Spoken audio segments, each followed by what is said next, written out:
Hello, everybody. Jonathan Pulley here with West Coast Weather. Today is January 2nd. Happy New Year, everybody. It's 2025. Another year has passed. I hope everybody's having a great day so far and a great start to 2025. Today, we're going to be going over the winter forecast for the rest of the winter through March.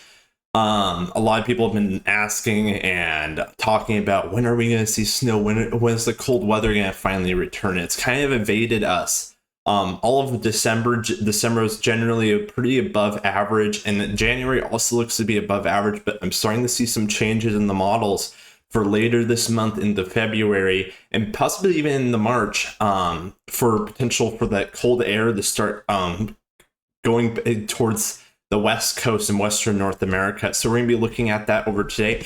And I want to start out by going over La Niña. Everybody likes to talk about La Niña and how it tends to bring cooler and wetter weather to the Pacific Northwest, and how El Nino typically brings warmer, drier conditions during the winter times. So first off, what is La Niña? La Niña is a measure of sea surface temperatures in the equatorial Pacific Ocean, so down near the equator from the western coast of South America up towards the central Pacific Ocean. And basically, if those temperatures are the departure from normal temperature is around negative 0.5 degrees Celsius or greater, that so basically the sea surface temperatures are below average by 0.5 degrees or more. That is called La Niña. And when El Nino is the opposite, when a temperature anomaly is 0.5 degrees above average, you get El Nino conditions. Anything between those around 0 degrees difference is called neutral territory, where either one is favored. So generally speaking, the last month or so, we've been in neutral conditions all the way since fall and summer. We've been right around neutral conditions, but we've been slowly working our way towards La Niña. And this winter was supposed to be favored for a week, the moderate La Niña, even some models showing potential for a strong La Niña. That isn't the case anymore. We look to remain about a weak La Niña or neutral. Actually, right now, we're technically really not in La Niña, because typically to get La Niña or El Nino, you have to have those conditions lasting in the Pacific Ocean for a couple of months. Don't quote me on that, but I'm pretty sure that's how it works. But we're generally going towards La Niña right now in the last few weeks. And we can see here's the first week of December. Generally, you can see some blues mixed in there. You can see these little waves coming off the Pacific Ocean. But then you can see the next couple of weeks, look at how these blues, these below average temperatures start increasing. And that's showing that there's just colder water getting upwelled out of the bottom of the ocean. And that's bringing the colder temperatures to the surface. And then this can change the weather patterns and how the thunderstorms over the tropical Pacific down there react.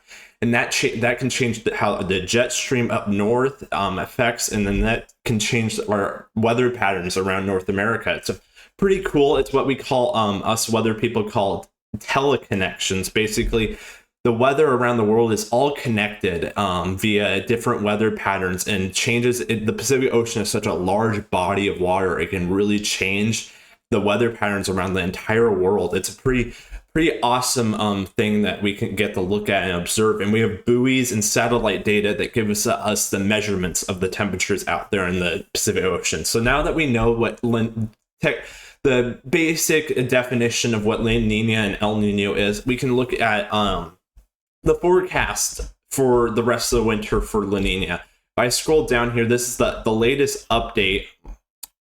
This lot of information. I think it's near the top. Nope. Down near the bottom. Here we go. So generally, here's the seasonal outlook for January through March 2025. You can see that generally showing La Niña conditions in the Pacific Ocean. The Climate Prediction Center is forecasting for the rest of this winter generally above average precipitation for the Pacific Northwest and below average temperatures as well. When you get above average precipitation, below average temperatures, you can start getting the favorable conditions for snowfall. However, you can still get really warm periods during this time frame and then have the rest of the period really cold. and you can still have below average temperatures for that entire time period. So this doesn't mean that we're going to be having more precipitation and more cold temperatures throughout the entire next 3 months. It just shows that generally, if we take the average of all 3 of these months, this is the general average conditions we're going to be having. So that's the forecast from the Climate Prediction Center, and I'll show that again later in the video.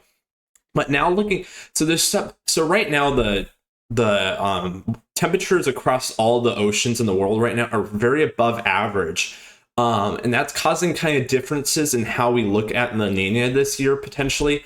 So some meteorologists have come up with a relative Niño index. Basically, this measures the difference between the waters of the equatorial Pacific Ocean and compares it to the rest of the world. So because the world sea surface temperatures this year have been way above average, near record temperatures, La Niña is having a greater effect. The cooler temperatures near the equatorial Pacific are having a greater effect than what they normally have. And so the relative Niño index takes this into account, and I'll read this out. It compares the Niño 3.4 region. That's the region of the water where we classify El Niño or La Niña. It's a specific area right in the central equatorial Pacific Ocean. And when you take the traditional index and subtract the tropical average ocean sea surface temperature across the world, you find a relative index that dips past the La Niña threshold. So the relative Niño index actually dips us past the threshold, and we're actually in La Niña right now if we look at the relative. It's not the official forecast, so it's kind of an experimental thought process, but it makes sense if you think about it. So generally the atmosphere is kind of behaving like La Niña, and probably will even increase the likelihood of behaving like La Niña with cooler than average temperatures and above average precipitation for the Pacific Northwest and generally for much of the west coast of the United States, except California, which will tend to be drier than average for La Niña conditions. So that's just interesting to look at. Now let's look at actual models. Here, this is the European Extended Model. This is a model that updates once every day and goes out at over 1,000 hours into the future. And this is the ensemble mean, so it takes an average of many different members, different parts of the ensemble. Basically, it averages all of them out and shows you kind of the most likely scenario. It doesn't give you good specifics, but it gives you the general idea. So if we play this out, this is all the way going through next Thursday. About a week from now, you can see generally the blues, the trough is going to bring Arctic air down to the eastern United States, but here on the west coast, we're going to get relatively dry conditions, maybe a couple of weak systems trying to sneak under this ridge. So this will continue to give us dry temperatures all the way likely through the middle of February. But watch as we get towards the 15th to 18th of January, watch how this trough starts to retrograde back west and this ridge starts to build over Alaska. This is a favorable pattern switch that we want to start seeing cold out west. You want that ridge to build up over Alaska so that because the clockwise motion of the high pressure will start to bring that cold air out of the North Pole down towards the Yukon and into British Columbia. That's the first step. We want it to get down to British Columbia. Then we can start trying to figure out if it's going to make it down towards Washington, Oregon, Idaho. And look how, if we continue all the way into the end of February, look at this. This is a pretty favorable pattern for this far out. This is just showing that generally the models are favoring a switch of that trough now. Instead of it being over the East Coast, now it's switching to over the Western North America. And this can start increasing our chances of Arctic outbreaks and stuff. Generally, this can bring anything from just slightly cooler than normal temperatures. So you get 40-degree rain. That's below average. But this also starts to favor us getting better chances for Arctic outbreaks, snow chances, and stuff like that. And this is a wonderful signal for this. This is 700 hours out. This is about 3 to 4 weeks out. This is a very strong signal for an ensemble mean. So this is taking an average of about 50 different members. So if you're averaging 50 different models and you're still getting these dark blues that form over Western North America, that gives us better confidence in what exactly might be happening. And just for the fun of it, let's continue this all the way out into February. Look how the favorability starts decreasing, because once you get greater model spread as you go farther out, then there's, when you average them all out, you're going to get a way smoothed out solution. And you can see still generally favored all the way through the middle of February. So there's potential once this pattern switch happens, and it looks like it will happen. We just don't know the specifics, how cold it's going to get, if we're going to see snow, if we're just going to see rain, maybe slightly below average temperatures. But this continues that pattern all the way in the middle of February. And now if we look at the GFS, this is the GFS extended. This is the American model. Play this out. Generally the same scenario within the next couple of weeks. Generally cold Arctic air, potential for snowstorms out east, while we're generally drier than normal and warmer than normal here on the West Coast. But look out towards that 15th to 16th time frame, 15th to 18th of January. Look, the pattern switch also happens on the GFS. Look at this. Blues over the Western North America. Generally, troughing is favored over the Western North America. You get that ridge over the Aleutian Islands in Alaska. That allows that cold air to seep out of the North Pole down into northern Canada and British Columbia. And then we can eventually start talking about if it makes it in the Pacific Northwest. And let's, for the fun of it, this doesn't go out as far. It goes out 800 hours. Look, it continues the pattern, even strengthens it as we get it towards the early February as well. And so now I want to look at the temperature anomaly from average. So this is taking the average for a whole 7-week period, a 7-day period, to kind of get a good idea. Look how strong the signal is. This is showing temperatures at 850 millibars. That's a good way of measuring how cold the air mass is aloft, because if the cold air mass is, if we have a very cold air mass aloft, that cold air tends to fall down towards the surface. So it gives us a good general idea.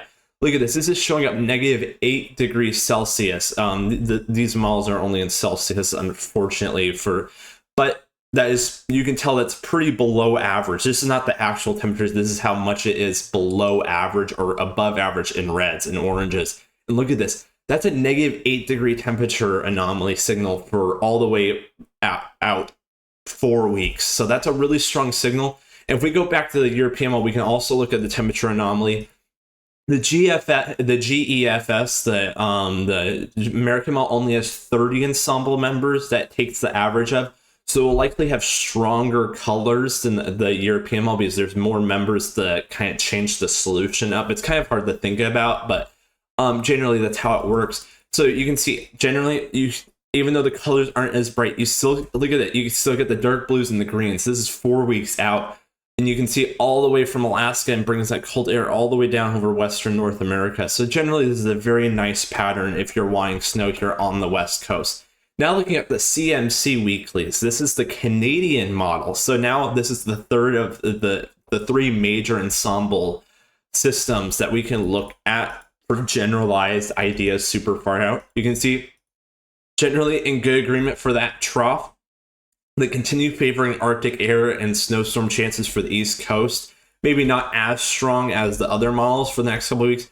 You see that ridge over, this ridge even extends all the way in the central and northern Canada. So above average temperatures, calmer weather expected with that. But then watch also, once we get towards the 18th, this model kind of switches the pattern around a little later. But watch. Here, the trough switches back over the Western North America like the other 3 ensemble systems. That's a pretty awesome agreement. I haven't been looking at these long range models for that long. This is the first winter I've really started looking at them, but from other meteorologists and stuff, generally these models can give you a good idea of what might happen. And when you have all 3 of them showing similar ideas, that's when you start wanting to pay attention. And if we play this all the way out, look at the Canadian model, generally keeps it favorable all the way through February, kind of breaks down that ridge, but you can't really pinpoint specifics at this time frame. Generally, the picture remains the same, that colder weather, at least cooler and more unsettled weather should return later this winter. If we're going to get Arctic outbreaks, snow chances, we're not exactly sure yet, but this is a good look if you're wanting that type of weather. Now, I want to talk about what the PNA, the Pacific North American Oscillation. This is a weather pattern over over North America. So the positive phase, the positive PNA, that's when you get high pressure over Western North America and low pressure over the Gulf of Alaska. We had a lot of that in the last couple months where we get these specific systems of bringing those rain chances and stuff. Generally, it's a decently active pattern with storm systems and such. But if you get the negative phase, this is where you start getting the cold air from Alaska. You get that high pressure building up over the Gulf of Alaska into Alaska. That allows that cold air to spin around from the North Pole, and it brings that right over the Pacific Northwest. This is a picture from the pattern in February 2019. If you remember that here in the Pacific Northwest, that was a very big snowstorm and good snow for a lot of the Pacific Northwest. That was a very memorable snowstorm in Arctic air. So that's kind of the peak. The most favorable setup is what this negative PNA. And as you can see, the models were showing that blue low pressure over Western North America. Maybe not as favorable as this, but for 4 weeks out, those are some pretty good signals. So this is this is generally what a negative phase and a positive phase looks like.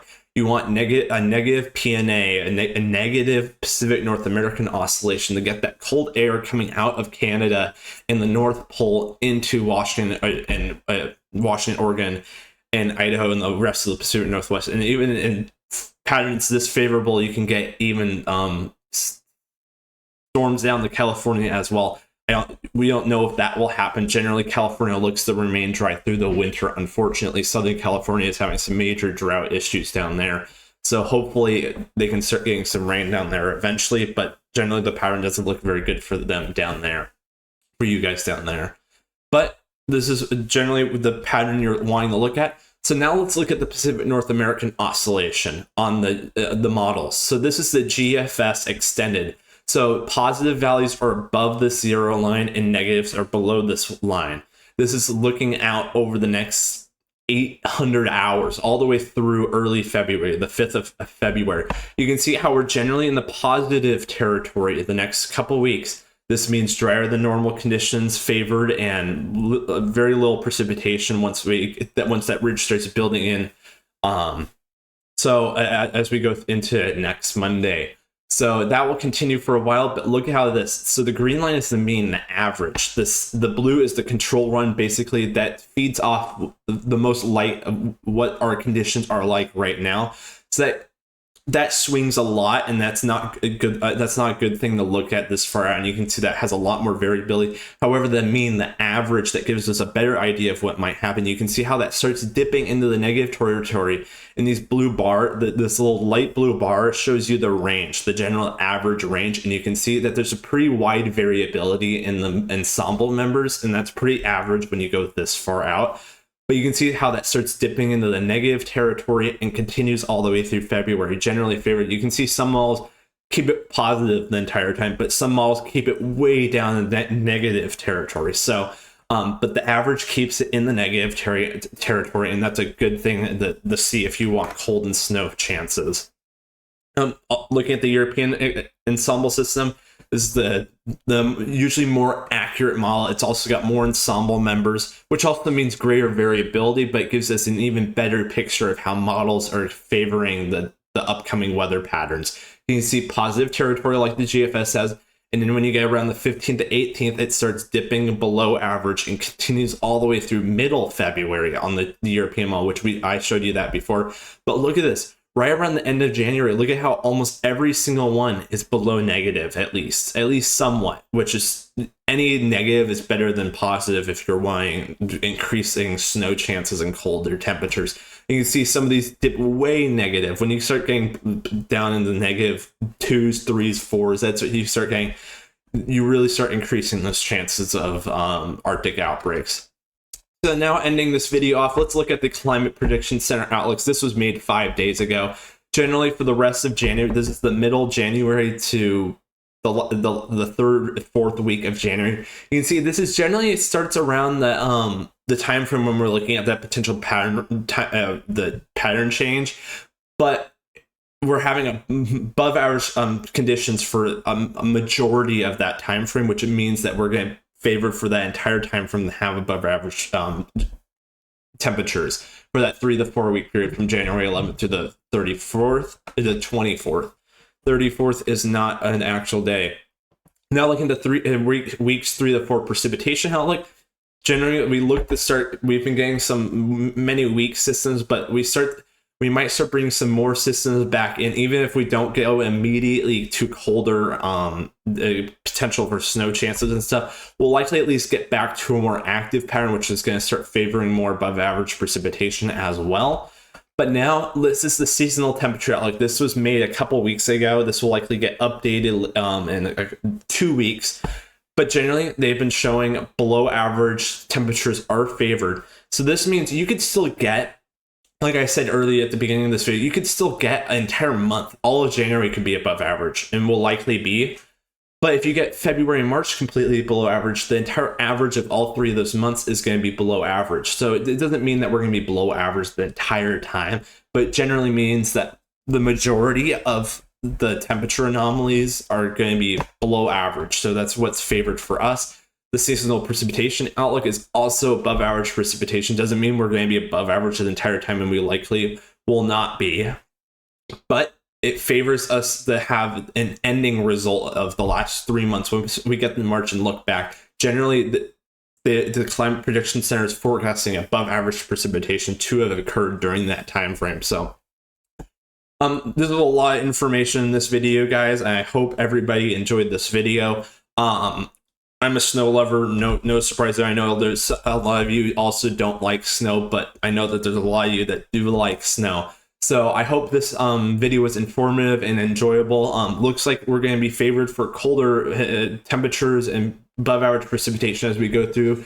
Once we get towards the end of January and go into February, that pattern could continue all the way into March for all we know, or it could change and we could have March in like a lamb or out like a lamb. So I hope everybody enjoyed this video. Thank you everyone for watching. Please subscribe and hit the like button down below. It helps the channel out and push this video out to more people.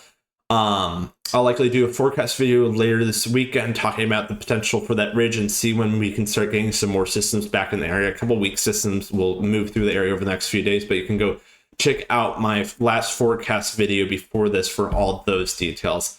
Hope everybody's having a great day. Take care. God bless. And I'll talk to everybody in the next forecast video.